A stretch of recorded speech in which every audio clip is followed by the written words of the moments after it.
natin. And basahin po natin yung Isaiah chapter 9 verse 6. Sabi po na dyan, nasa PowerPoint naman yan. Sabi dyan, for a child is born to us, a son is given to us, the government will rest on his shoulders, and he will be called Wonderful Counselor, Mighty God, Everlasting Father, and Prince of Peace. So, this morning po, yung pong pag-uusapan natin, iikot lang po sa verse na po. Pero before that po, let's just close our eyes and utter a simple prayer. Hallelujah, Lord God. We thank you, we glorify your name, Panginoon. Lord, we thank you for this time, Lord God, that you have given us, Lord. Lord, anoint this time, Lord, anoint your people, anoint your servant, God, and may you be glorified in this time of sharing your word. Hallelujah. We thank you, Lord, we glorify you in Jesus' name. Amen. So before po tayo maupo, parang shake muna tayo. Hanap naman po tayo tatlong katao. Sabihin natin, Merry Christmas! Merry Christmas!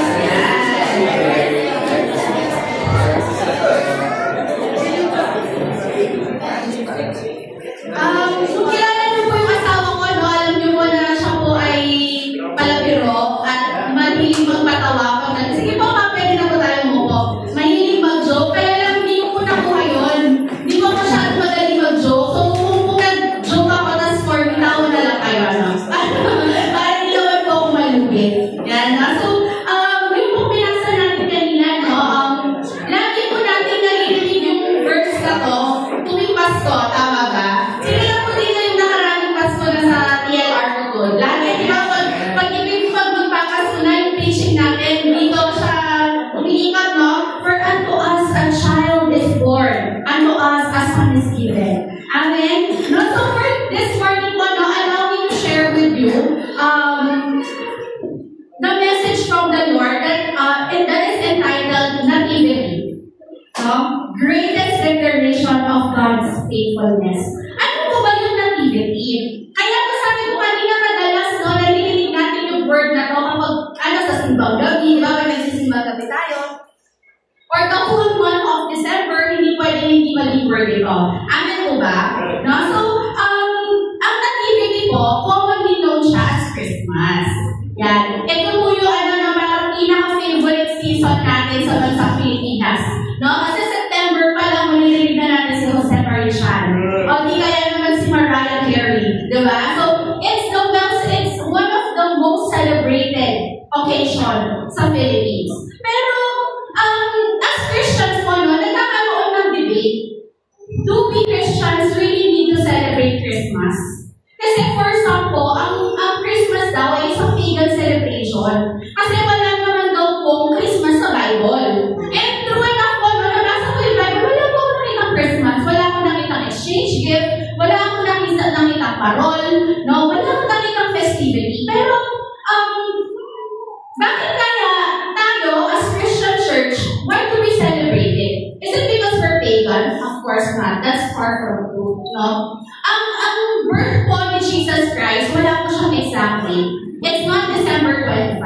Eh di, tama nga sila. Pagan celebration kasi hindi naman pala exact yun eh. Bakit natin sineselebrate? Wala naman sa Bible. Meron pong different theories, no? Kung bakit po nagkaroon ng Pasko. Pero isa po sa mga na-research ko, ang sabi po nila, no? Before kasi, ang mga early Christians, they don't celebrate Christmas.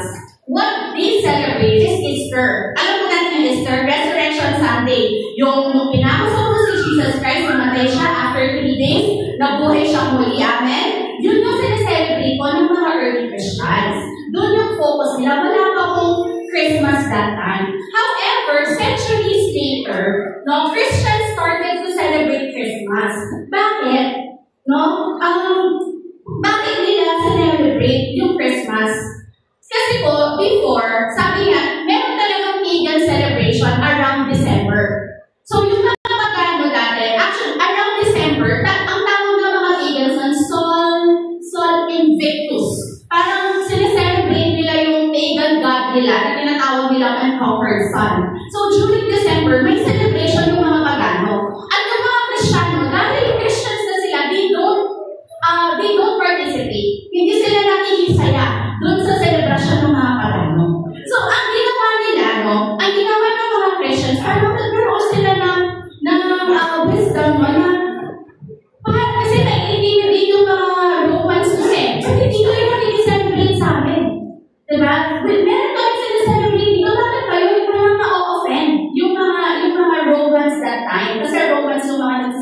celebration. So, ang ginawa ng mga Christians, they thought of celebrating the birth of Christ around that time. Parang isasabay nila, hindi dahil, ay sila nasa-celebrate dapat tayo. No. What they did is they celebrated Christmas during that time. Nang sa ganon, hindi ma-offend din yung mga other, yung mga pagan, yung mga nasa-celebrate ng pagan. Sumayan sila, nasa-celebrate nila yung birth of Christ. And it was easier for them to share yung faith nila. Nagigets po ba natin? Kasi kung mag-celebrate kasi ganito, ganyan, okay, yung mag-share nila. Pero dahil meron na silang reason to celebrate that time, no? So, nag-celebrate, meron din kami celebration, pero nung sinaselebrate namin yung birth ng Savior namin. Nakikita po yan natin, no? So, ito po, isa to sa mga theory kung bakit nagkaroon ng Christmas. So, Christmas, no, was not historical. Yung celebration ng mga Kristiyano sa Christmas, hindi siya historical, pero wala siya sa Bible. Hindi siya historical, but it was culturally accepted that time. And, yun nga, strategic siya. It was their strategy para pasukan nila ng faith nila yung mga Romans during that time. Amen? No? So, ngayon pag tinanong, why are you celebrating Christmas? It's not because we are participating in a pagan celebration, but we are celebrating the birth of Christ. Amen? So, ang nativity po, no, it's not really yung Christmas na magagawa. Amen? Because sa totoo lang po, no, uulitin ko po, that time, ang dahilan lang kaya nagkaroon ng Christmas is for them to celebrate the birth of Christ and to share yung pagpapanganak ni Jesus Christ. Amen ba? However, no, as time goes by, the world changed what Christmas is. Yung first Christmas, diba, alam naman natin, it happened in the manger. Si Mary lang, si Joseph, si Jesus Christ, tapos yung mga animals, tapos may bumisita lang na 3 wise men. Amen? And the world has changed the picture of Christmas. Ngayon, ano yung picture po ng Pasko? Paano po natin masasabi na masaya yung Pasko natin? Kailangan may hapon. Amen? Kailangan yung Christmas tree natin. Talagang magbarbo yung design. No? Kailangan yung mesa natin punong-puno ng pagkain. Kailangan yung Christmas masasabi natin na masaya kapag marami tayong mamimigay na regalo. Amen po? The world has changed the picture of Christmas. Kaya minsan, no, nasasabihan tayo ng mga pagano. Bakit? Kasi umaayon tayo dun sa celebration ng magano, which is hindi mali, by the way. Nagiging mali lang siya kapag mali yung puso. Amen ba? No? So, kung we celebrate Christmas that way, pero kung ang puso pa rin natin is to celebrate, no, yung pagkapanganak ni Jesus Christ at i-share ito sa mga taong hindi pa nakakakilala sa kanya, then well and good. Amen? Amen. Pero huwag po natin nakayaan na Pasko stress tayo kasi hindi tayo makasabay sa festivity. Amen po ba? Amen po ba? Na Pasko, Diyos ko, kasi mahanin, diba? Minsan ganyan tayo na sobrang traffic pag December, no?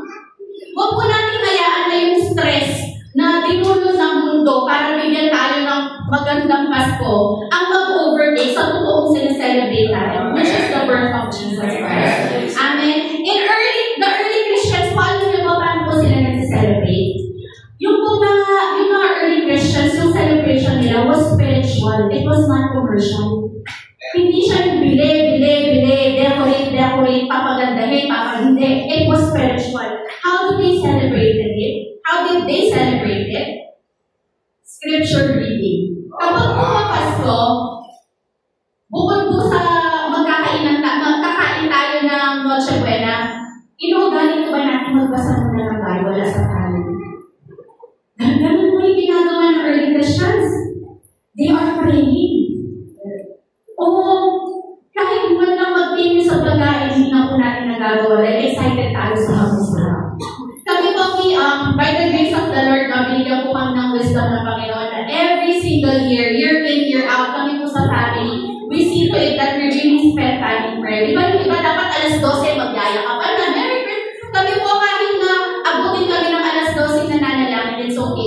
That's the very reason of Christmas. Amen? Sermon about Christ, no, you share yung message of Christ, no? And yun nga, no, the early Christians, wala silang elaborated designs, wala silang gift-giving. Actually, no, yung mga early Christians din po, tayo ibang feasting kapag Pasko. Yung mga early Christians, meron silang prerogative kung kung ano yung living ng Holy Spirit sa kanila. Kung mag-feast ba sila or magpa-fast. Meron po pala ng mga early Christians na kapag Pasko, nagpa-fasting pa. Tayo kasi hindi na kumakain, no? So, you see, the world has changed a lot of things. Pero this morning, no, the Lord wants to bring us back. Ibalik na tayo sa totoong puso ng nativity or what we commonly know as Christmas. And the real heart of nativity is the birth of Christ. No more, no less. Amen. Amen. Again, the real heart of nativity or what we call Christmas is the birth of Christ. No more, no less. During Christmas po, ano yung kailangan natin gawin? During, when we remember nativity, ano yung kailangan natin alalahanin? We have to reflect God's love and God's grace. We have to reappear. Balikan natin na yung pananampalataya natin kay Kristo. Amen po ba? At higit sa lahat po, let's engage in evangelism. Remember, yun po ang tunay na dahilan ng mga Kristiyano noon. Para mas madali nilang mapasok yung mga pagano, kailangan sasabayan nila. Hindi sasabayan na magpo-compromise. Pero bibigyan lang ng pintuan para makapasok sila. Amen? So let's not allow this Christmas to go by na wala po tayong nasyaran. Na wala po tayong napag-pray. Amen po ba? Amen po ba? Yan, no? So, pakita lang po ulit natin, Pastora, yung Isaiah 9:6. No? Isaiah 9:6 po, it was written in 8th century. No? So, nangyari na siya sa Old Testament pa. Sige nga po, tignan ko nga kung alam ninyo. Old Testament ba o New Testament na buhay si Jesus? Ulit po, sa Old Testament po ba sa New Testament? Sige po, lakasan natin. New Testament. Diba? Pero, ito po, nasulat siya sa Old Testament. Imagine, it was a prophecy in 8th century. Pero natupad lang po siya. Years and years and years from Old Testament to New Testament. I-research ko po, it's about 700 to 730 years. Mula sa pagkakasulat nito hanggang dun sa pagkasilang ni Jesus Christ. Imagine, ang tagal. Pero praise God po, na yung mga propeta noon, nag-journal. No? Kasi kung walang nag-journal noon, hindi natin alam na meron palang prophecy na ganito. So pag tinatamad kayo ng mag-journal, isipin nyo na, baka 700 years from now, gagamitin itong journal na to. Meron makakakilala dahil sa journal na to. Amen? So, imagine mo, kung hindi yan sinulat, kung hindi yan preserve, why hindi natin alam na meron ganyang prophecy pala? So, God, it's very evident that God was serious because He protected the prophecy. Amen. And He did not just protect it, He made it happen. Amen? Amen po ba? No? So, isa pa, no, sa Isaiah 9:6 na to, no? Kung sabi nung nabasa ko, it's a complicated prophecy kasi it took how many years before it happened. But its message is simple. Ano po yung message ng Isaiah 9:6? God came down into His own creation as a human like us. Grabe, no? The God who actually created everything came down to His creation, not just a God, not as a God, but as a human like us. Amen? Pero, babalikan ko lang po Jesus Christ is not just human. He is 100% God and 100% human. Amen? Amen po ba? No? So, Isaiah 9, no, verse 6 to 7 is not just a verse for Christmas. Kaya kahit November po, pag-uusapan natin siya. Because this verse God is how He works, and how we must respond. The more we see who God clearly is, it is easier for us to respond. Kung hindi naman po natin kilala kung sino ang Panginoon, mahihirapan tayo na gawin yung mga bagay na kailangan natin gawin. Amen? Kaya ito po Isaiah 9:6 na to, no? It will show us revelations from the Lord. And it will also teach us on how to respond to this revelation. Amen? Kasi naniniwala po ako every Sunday may mga revelasyon na binibigay ang Lord sa atin through our pastors and leaders. Amen? Amen? So, pero dapat po yung mga revelasyon na to, hindi lang po sila nagsistay na revelation. Hindi po sila dapat nandito lang. Kaya po kailangan meron tayong action. Meron po tayong gagawin. Meron po tayong response. Meron po tayong tugon. So this morning, no, we will talk about God's revelation and how we will respond to these revelations. Amen po ba? Andyan pa po ba kayo? Yeah. Kasama po ba kayo? Yeah. Yan. So, hati-hatiin po natin yung verse. Sabi po sa Isaiah 9:6a, part 8, sabi niya, "For unto us a child is born, unto us a son is given." Ano po yung revelation dito? Ano po yung revelation dito? God willingly, let me emphasize, willingly gave us the greatest gift. What is the greatest gift? The child.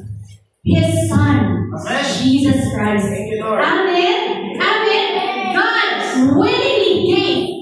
God willingly gave. Sino po dito yung narinig na po yung 5 verses natin sa church? Di ba yung isa po sa mga 5 verses natin, John 3:16? For God so loved the world that He gave.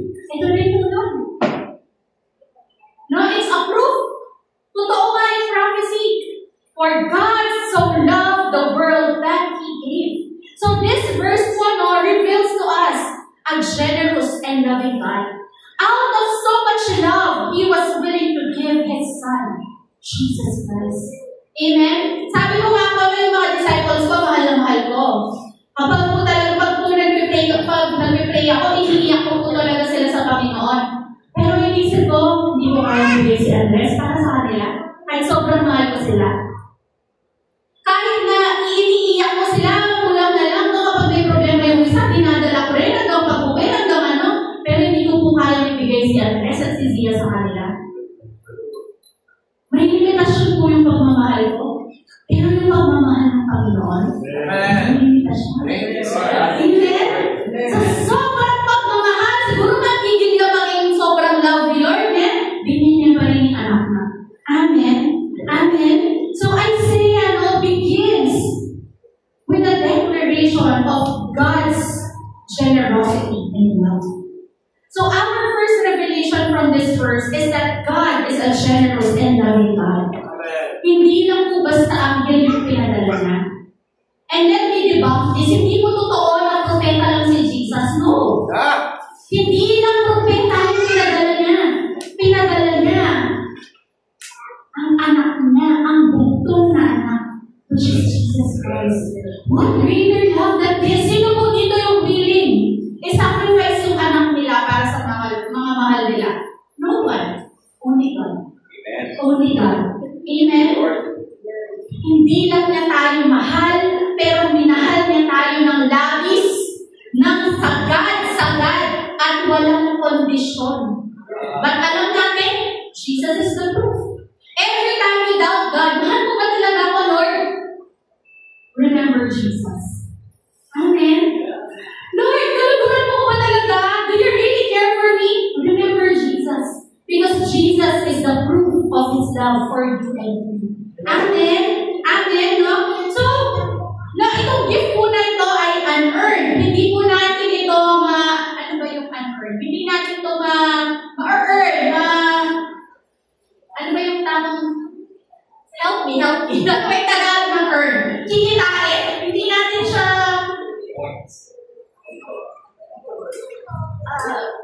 pero alam mo po yan, diba? Hindi po, kumbaga kapag nagtrabaho tayo, diba? Ayun, hindi natin siya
Ang ending po ng story, napakos siya sa krus, namatay siya para lubusin tayo at nabuhay siya muli. Amen. Para tayo ay maligtas, for us to have eternal life. You see, yung pong salvation natin, it was paid for a high price.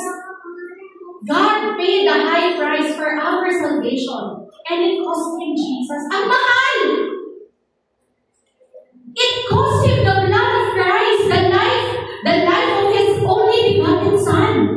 Nakikita po natin yung bigat ng Christmas ngayon. Hindi lang po siya yung nabuhay si Lord. Hindi. Kasi at the end may namatay. Mabigat ang Pasko. Kaya mas meron tayong dahilan para mag-celebrate. Amen po ba? Amen po ba? Amen. At dahil malaki ang binayaran ng Panginoon para sa atin, ano ang dapat na response natin? Ano ang dapat natin itugon? Our response to this revelation that God is generous and loving is we surrender our lives fully to Him. Hindi lang po makarapot, hindi lang po yung 2 hours ng buhay natin or 2 hours ng Sunday natin. We surrender our life fully. Ibig sabihin kahit wala ka sa church, kailangan surrender yung buhay mo sa Panginoon. Ibig sabihin kahit hindi nakatingin yung leader mo, surrender yung life mo kay Jesus. Ibig sabihin kahit ikaw lang mag-isa, surrender yung life mo sa Lord. Amen po ba tayo doon? When someone loves us completely, kapag alam natin na minamahal tayo ng lubos-lubos, mas madali po para sa atin, no, na isuko yung buhay natin para sa Panginoon. Parang ano lang po yan eh, pag mag-aasawa tayo, di ba? Dahil mahal natin yung asawa natin, handa natin isuko kung ano yung mga kinalakhan natin. Handa natin isuko yung pamilya natin na kinalakhan natin, pupunta tayo sa bagong season na yung asawa na natin, yung kasama natin, di ba? Hindi na pwede na nakabang dati ka ba rin for life. Meron ka ng asawa. Amen. Kailangan isurrender mo yung dating buhay para nun, dun sa pinibuild nyo na buhay, mas maayos. Ganun din po sa Lord. No? Nakita natin yung pagmamahal ng Lord sa atin. Kailangan ready po tayo na isuko ang lahat sa Kanya. Amen po ba doon? He willingly gave His Son. So we should willingly give God our own life. Hindi naman sinabi ni Lord na, pinako ko yung anak ko, namatay siya ha, dapat mapako ka din, mamatay ka. Hindi po ganun eh. Ang gusto lang niya is for us to live our life for Him. Amen po ba? Amen po ba? No? Ang pagsuko, ano ba yung surrender? No? Ang pagsuko ko ay malayang pagbibigay ng control sa Panginoon. No? Isinusuko natin yung mga kagustuhan natin, yung mga dating gusto natin na hindi na nakakalugod kay Lord. No? Sinusuko na natin ang mga yan. Yung mga takot natin, yung mga plano natin sa buhay. Sa mundo po, ang pagsuko ay pagkatalo. Diba? Pagsuko ko ba, ibig sabihin mahina ka. Pero sa Lord po, ang pagsuko ang tunay na kalakasan. Amen. Because as we surrender our lives to Him, He treats this with a lot more. Binibigyan niya tayo ng peace, binibigyan niya tayo ng joy, binibigyan niya tayo ng patience, yung mga fruits of the Holy Spirit. Sa mundo, ang pagsuko ay kahinaan. Sa Panginoon, ang pagsuko ay kalakasan. Amen. So, sige, sabi ko, response natin, isuko natin yung buhay natin kayo. Paano? Hindi ko gets eh. Paano? Yung mga daily decisions po natin. Ibigay na po natin ng control sa Panginoon. Pag nagising mo sa umaga, ano uunahin mo? Diba? Yung parang po, first decision of the day. Baguhin mo lang yung mata mo, what do you usually think? Iniisip mo ba yung gawain bahay mo buong araw? O yung mga bayarin natin? Diba? First decision of the day, piliin po natin ang magpasalamat. Piliin po natin na ialay yung araw natin kay Jesus Christ. Amen? Ang pagsuko din po, no, ito po siguro ang hardest din. Ang bitawan po natin yung mga nakagawian natin sa kasalanan. Yung mga bagay na mga ginagawa natin na tayo lang yung nalulugod.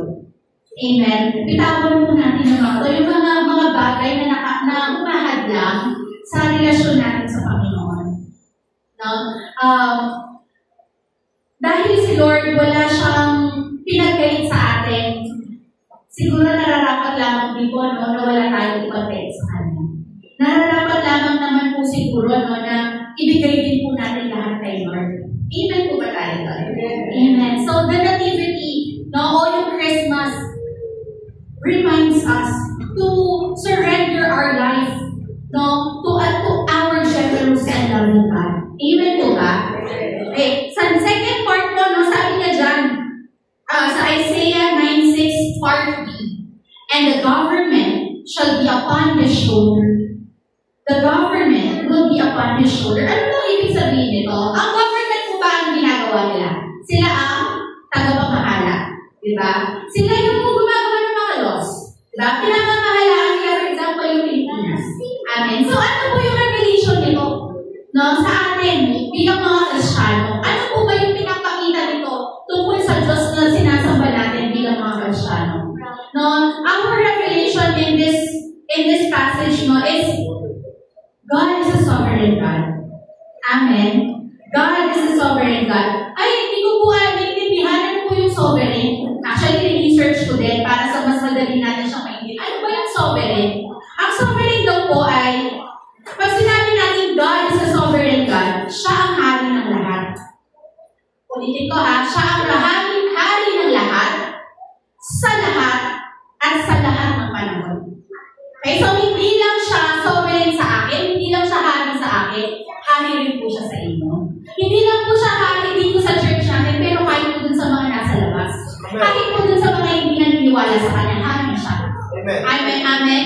Whether they accept it or not, hari ang Panginoon. Amen. That is sovereignty. To break it down some more, pag sinabi natin, He is a sovereign God, that means nothing happens outside His rule. Yeah. Lahat ng nangyayari, under po yan, no, sa authority ng Panginoon. Walang nangyayari na hindi alam ng Diyos. Walang lumalampas sa kanyang kapangyarihan. No? Kung baga po, hindi na surprise ang Panginoon. Nothing surprised Him.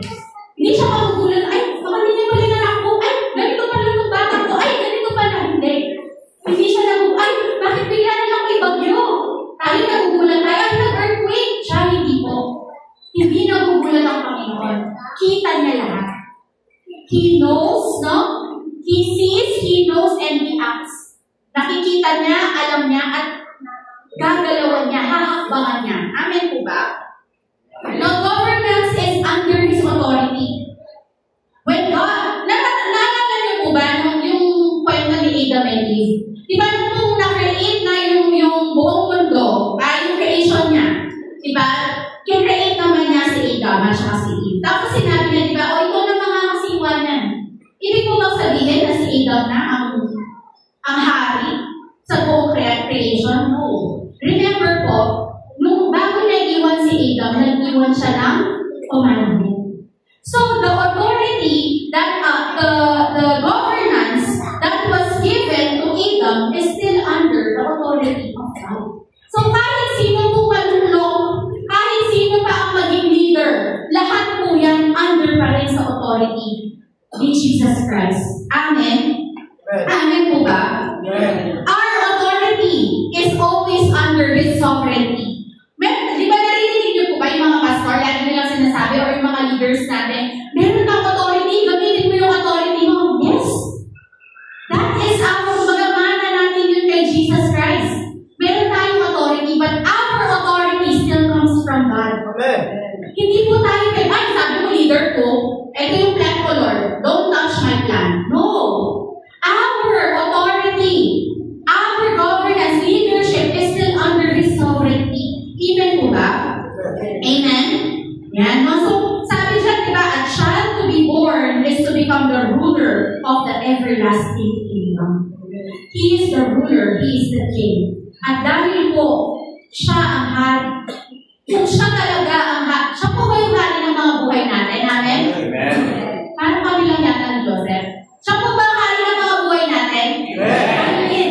Kung siya po talaga yung hari, siya po yung masusunod. Wala na nagiging. Kasi minsan po gusto natin tayo yung in control. Amen po ba? Amen po ba? Ang revelation po dito, no, that God is a sovereign God. What is our response?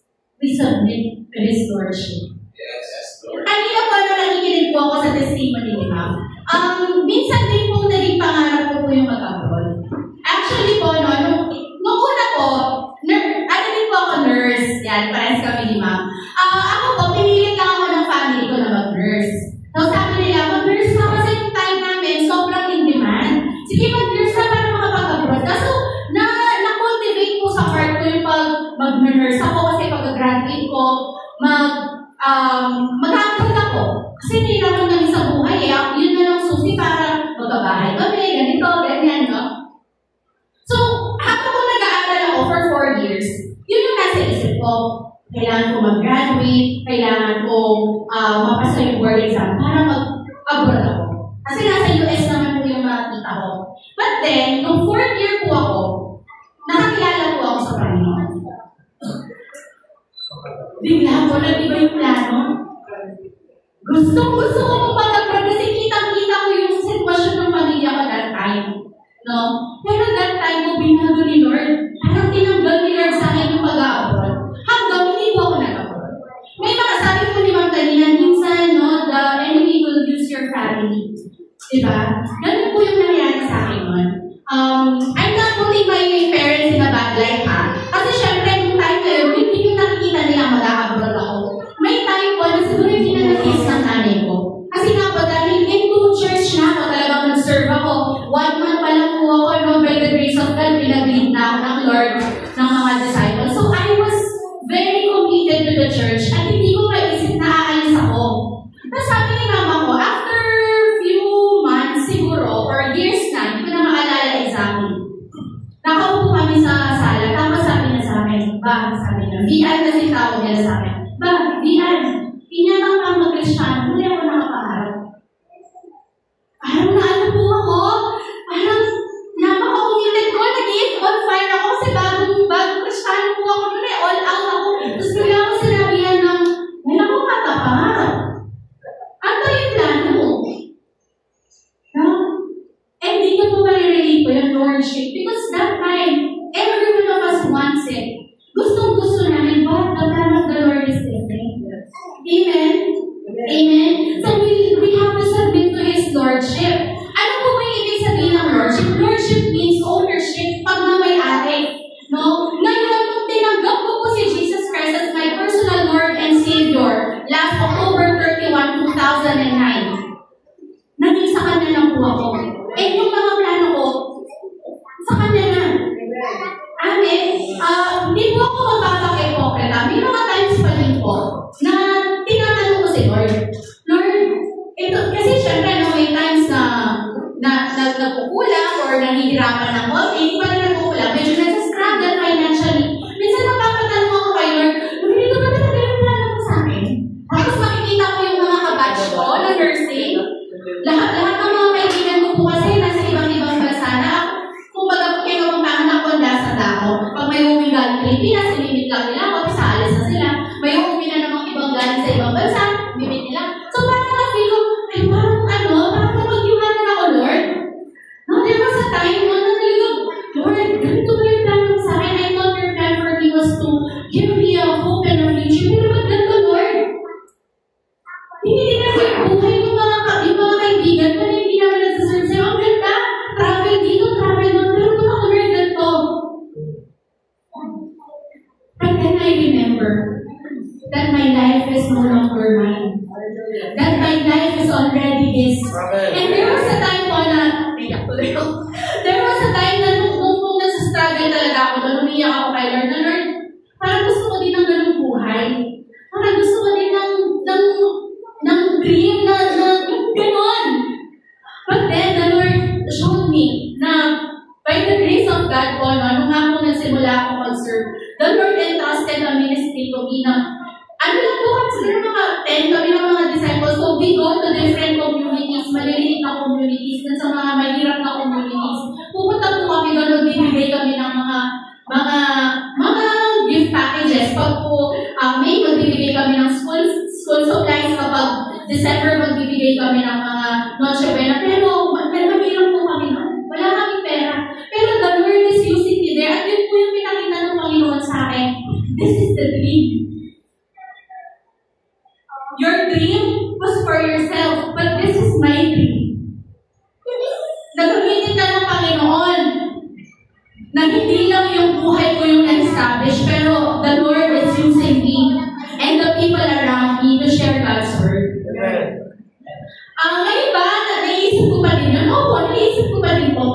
Sabi ko nga po, parang magiging greatest what if ko yun eh. What if nag-abort ako? What if? Magiging greatest what if ko yun. Pero si Lord, hindi po siya nagkulang na ipaalala sa akin na yung lordship niya, yung pagmamayari niya sa buhay ko, hindi po pagkakamali. That He is still, and just this one, sino po ba ako? Hindi naman po ako perfect, pero I am here sharing God's word. No, that's because of His lordship in my life. Amen. Grace lang po lahat ni Lord. Kaya kanina nung pinapakinggan ko si Ma'am, naisip ko, iba-iba ang lordship ng Panginoon. Iba-iba. Ang plano ni Lord kay Ma'am is to show people na your dream, you will use it. Diba? To encourage other people. But sometimes, there's the other side of the coin. Sometimes, God will change your dream as well. Ang ano lang po yung susi doon, paano lang po natin malalaman if we will change our dream like Ma'am or we will allow the Lord to change our dream? Submission. Amen. We submit everything. Kapag sinabi ng Lord na hindi. Just 2 years ago, 3 years ago, gusto ko na naman po mag-abroad. So, nagpasa na naman po ako ng resume sa Japan naman po. Kasi nag-teacher din po ako after po mag-nurse. Na-interview ako, always, nung pag-interview ko sa akin, actually, parang hindi na siya nag-i-interview. Nagpapa-assist na siya sa akin, sabi niya, tutulong sa akin, kasi Montessori po yung background ko. Hindi pinata yung school doon, Montessori. Binigyan na niya ako ng contract and all ganyan. Kasi yung asawa ko, hindi siya makapag-decide kung paparagan niya ako o hindi. To cut the long story short, sabi ng asawa ko, hindi tayo aalis. Nagtampo po ako. Umiyak po ako kayo. Lord, bakit mo na naman binalik sa akin yung hope? Kung at the end of the day, you will say no again. Naalala ko yun, isang prayer night, worship night sa church, umiyak ako. Lord, sobrang heartbroken ko kasi gusto ko umalis para sa pamilya ko, lalo ngayon may anak na ako. Pero umupo kami ng asawa ko. Usap kami, hindi mo po siya kinakausap, sobrang sakit ang loob ko. Sabi ko kasi sa kanya, kung from the start hindi ka papayag, sana doon pa lang pinagsanan. Pero hinintay mo naman, na-excite ako, mas bigla ako mo. Umupo kami ng asawa ko. Sabi ko na, pinag-usapan namin na, sige, ganito yung billing natin. Kung hanggang December this year, hindi ka makahanap ng magandang trabaho na nakakayanin yung na masustain yung family natin. Sige, papayagan kita umalis. Aalis tayo. Pero by the end of December, meron kang nahanap na trabaho na kaya masustain. Masustain tayo. Sige po. Hanap, no? Praise the Lord po. August 1, nagkaroon po ako ng trabaho. Nandito po ako sa Pilipinas, pero yung sahod ko wala. Amen. Hindi po kami mayaman na. Hindi ko lang po sabihin. Yung po sahod ko dun sa sasahurin ko sa Japan, mataas. Kesa dun sa sahod ko ngayon. Pero, cut off ko yung mga expenses, same lang po nung sahod ko ngayon. And dahil sa vision, gusto ko. Iniiyak ko kay Lord. Munti ka pa nga kaming mag-out. Talagang gusto ko nang ibalik yung asawa ko sa tatay. Joke lang po. Hindi ko tayo umabot sa gano'n. Wala kang nanay. That's submission. No? Ang submission po is kahit gusto po natin, hahayaan po natin yung Panginoon na mag-intervene kapag hindi po yun yung para sa atin. Amen po ba? Akala po kasi ng iba sa labas, marami pong ayaw sa pananampalataya natin kasi akala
gusto daw kong tikman ng anak na yung nasa diaper.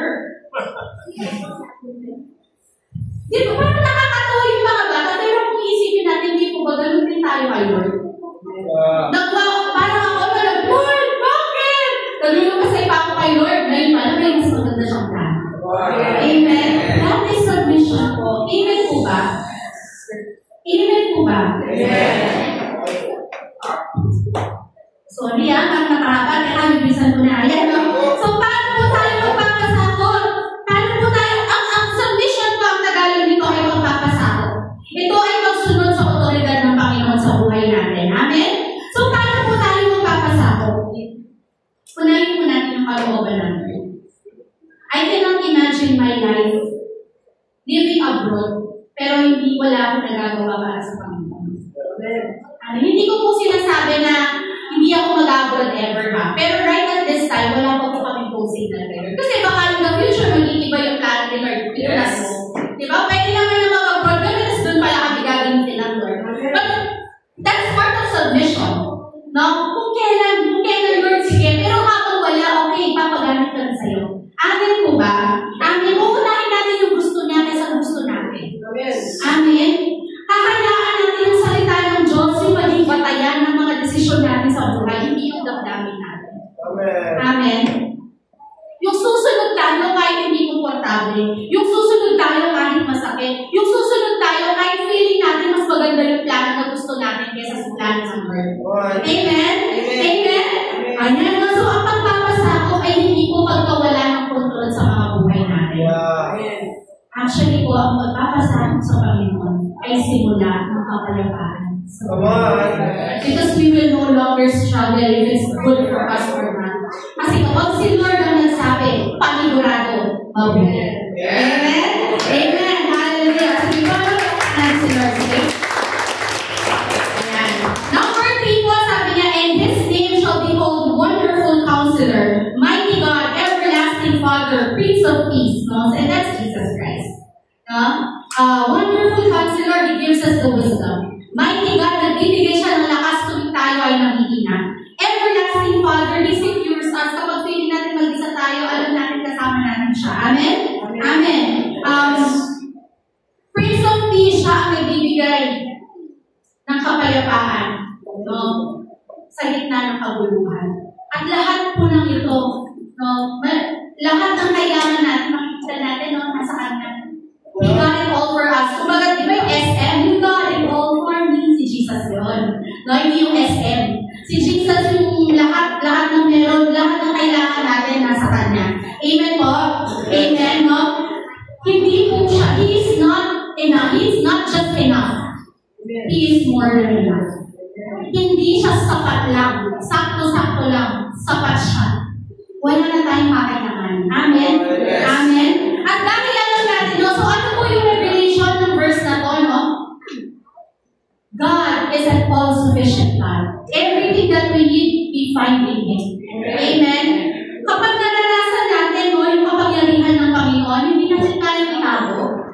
Sino po dito yung kumain sila sa masarap na samgyupsalan? Sobrang sarap. Tapos sa sobrang sarap, hindi mo na makunti, talagang pinamalita mo sa mga kapitbahay mo. Kami po, kapag may nakakainan kami ng asawa ko, natin, mamunta mo rin next time. Kung natin nagustuhan kami, agad tayo ni Mama. Sabihan ta, di ba, ganyan po tayo, pamalita tayo, pagbulita mo, amen? Same dapat po, tuloy may nalalaman tayo tungkol sa Panginoon, ipamilita po natin. Amen? So now we know that God is all-sufficient God. How do we respond? We respond by spreading who God is. Amen. Ipapalita natin, ipamahagi natin, huwag natin i-contain. Amen? Amen. Amen. Kapag sobrang gawa natin ang pagmamahal ng Panginoon, hindi po natin yung kayang itago. Amen? Kung gusto po natin na, anong tawag dito, ma-overcome ng evil, yung good, mananili po tayo. Pero kung ayaw po natin ng evil, kung gusto po natin na ang kabutihan ng mananili sa mundo, ipamalita natin ang pangalan ng Jesus. Yes. Amen? The good news is too good to keep it to yourself. Sobrang ganda ng magandang balita para sa iyo lang. No. for you, it's for me, it's for everyone. Amen po ba? Amen po ba? No? So, the Lord wants, hindi po kailangan. Kasi hindi tayo kailangan ng Lord eh. He is all sufficient eh. Pero gusto niya tayo. Amen? Gusto ng Lord, no? Tayo na mga submitted sa Kanya, na surrendered sa Kanya, ang gagawin niya para i-proclaim, ibahagi yung salita ng Diyos. Amen? Amen po ba? Amen po ba? Amen. No? Yan na. So, paano po natin gagawin yun? How will we spread the good news? Ikaw, mamaya pag-uwi mo sa bahay, kung hindi mo kasama yung pamilya mo dito, kwento mo sa kanila kung ano natutunan mo sa church. Yeah. Ha? Kapag marites time na, kapag gano'n na, imbis na ibang tao yung pinag-uusapan natin, isingin mo, ano mo sa church? Meron akong ano. Amen. Diba? Amen? Yes. Kasi yung pagiging marites natin, kapag sinurrender natin kay Lord, magagamit niya yan. Yeah. Diba? Kapag may tayo tsumika ng tsumika, ay, imbis na iba ang ichichika mo ang Panginoon. Amen? Amen? Yan, so, maging matapang po tayo, huwag po tayo mahiya na ibahagi yung pananampalataya natin sa ibang tao. Amen? Amen. Or sino mo dito may mga Facebook? Imbis na pure ang lalo pure po post ka mo, mag-post ka lang. Jesus loves you. You'll never know kung ano magagawa nun. O kaya yung mga medyo advanced ang age, no? Yung magpo-post silang ganyan sa ako. Tapos may kanta, thank you, Lord. Diba? Yun, ano na yun? Kasi pasasalamat sa Panginoon. Amen? Yan po yung sinasabi natin na when we surrender to God, it's not just a Sunday thing. It's an everyday thing. Doon po sa mga simpleng bagay na ginagawa natin, napapakanta ko rin ako dito. Yan, no? So, yung mga simpleng bagay lang po na ginagawa natin, pwede po magdala ng maluwalhatian sa Panginoon. Amen? Amen. Amen po ba? Yan, no? Tapos, lastly po, no, point number 4. Sabi po dyan, no, Isaiah 9 verse 70. Of the increase of His governance and peace, there shall be no end. Lahat ng kaharian bumabagsak. Lahat ng pinuno napapalitan. Ngunit si Jesucristo ay magpakailanman. Amen. His kingdom will have no end. Ano po ang revelation natin dito? He is an everlasting God. Amen. He is an everlasting God. From generation to generation to generation, He is there. Amen. Amen. His kingdom never stops growing. His kingdom never stops expanding. His kingdom never stops advancing. But my question is, will you be part of it? Nalagana ang kingdom ni Lord. Kaya magiging party ka po ba? Amen. Ano po ang response natin? Serving His army. Makiisa po tayo. Nandito po tayo sa loob ng church, hindi para manood. Hindi po para tingnan lang natin yung, ay, magaling yung natakanta, ay, okay, maganda, ay, okay, naalis yung church. No. You are inside His church because you have to be part of the army. Serve in His army. Kwento ko lang po, yesterday, kami po ng mga disciples ko. After a long time, first time ko ulit ginawa na by the grace of God, binigyan ko ako ng wisdom ng Lord na ibalik yung, kasi from different church ako kaya po ako napunta sa The Lord Grace dahil po yung napangasawa ko pastor. So yung po mga ministries na ginagawa ko before, dun sa dati kong church. Pero this year po, binigyan po ako ng Lord, binigyan niya ako ng impression na why not do it now? So, binukas ko po sa mga disciples ko, sabi ko, ganun yung gagawin natin, mag-outreach tayo ha. Pero sila po, mga first-timers kasi. So, tapos sila, huwag na po. Tapos, nung inopen ko ulit sa kanila, but last month na, Mike, 2 months ago, dapat guming pa to, sabi ko, pero hindi kayo pumaya, ngayon na, yun pwede kong next year na lang, nag-back off pa sila. They're really trying na huwag muna, kasi feeling nila hindi sila ready. Pero sabi ko, hindi natin nakayaan na matatapos yung fullness 2025 na wala tayong naali kay Lord. So, pag ganun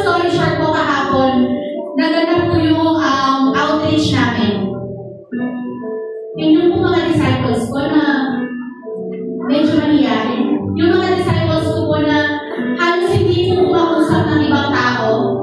Madadagdag po sila within their pag nasa second. Pero kapag sa iba parang tahimik lang sila. Pero yesterday po, I saw an army of God. Ang gaganda nila ma-army sila.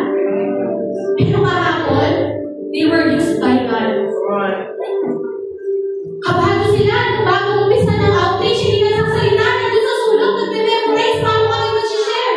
Pero nung umupo na sila, kinausap na nila yung mga share nila ba? Halos ayaw nilang matapos. Sabi ko, oras na, 1 hour lang tayo. What am I trying to say? Tingin mo you're not qualified. Pero kapag sinabihan ka ng leader mo, makikita niya yung potential sa iyo. Because you will never have the same opportunity to serve God as you have now. Naalala niyo yung preaching ng asawa ko last time? Yung seasons, yung mga bata dito, hanggang kaya nyo na mag-serve, you serve God. Darating ang panahon na gusto nyo, pero wala ng oras.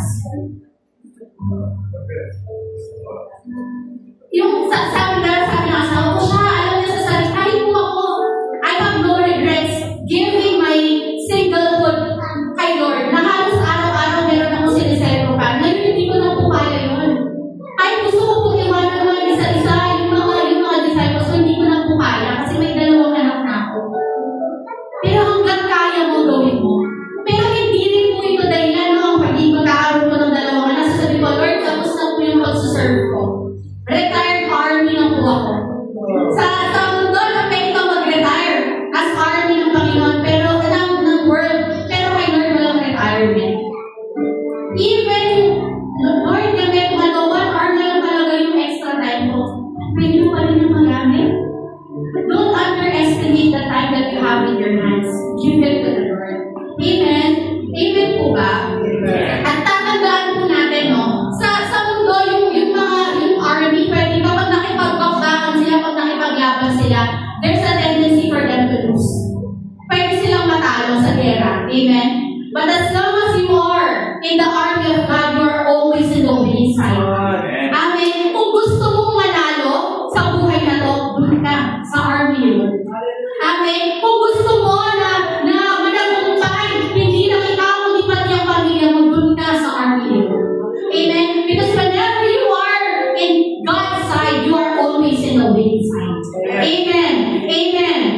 No? So, today, no, meron po tayong 4 revelation na nakuha sa Panginoon. He is a loving and generous God. He is sovereign. He is all-sufficient and everlasting God. And ito pong God na to, this is Jesus. Amen. This is Jesus who came. Nabuhay siya. Nativity. The Son. For a Son unto us is given. He came and died for you and for me. He died for you and for me. We should live for Him. Amen. Amen. Kaya palapakan mo si Lord. And how do we live for Jesus? How do we live for God? Submit fully. Surrender fully. Submit God gladly. Spread God's word boldly and serve faithfully. And as we do this, we will further see God's faithfulness in our lives. Amen. If you are ready to be part of God's army, to live your life for Jesus, kindly join me. Stand up. Hallelujah. Thank you, Lord. Hallelujah. Jesus.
Maraming salamat, Panginoon.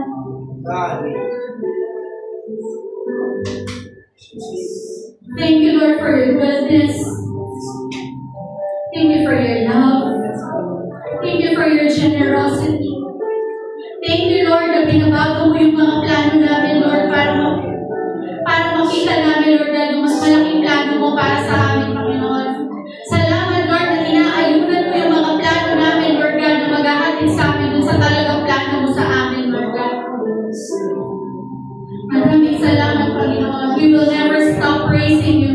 We will never stop shouting and proclaiming that you are good because you are God. You are good, Lord God. Salamat mo sa buhay, Lord God, ng bawat isa, Lord, na nandito, Lord God.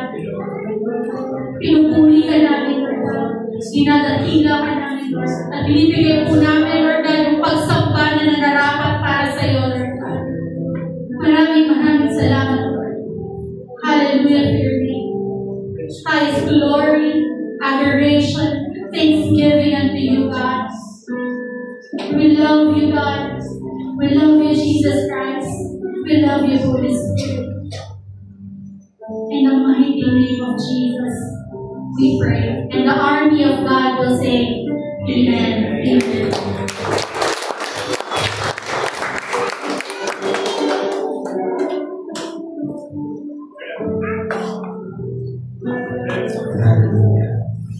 Doon na po ang message.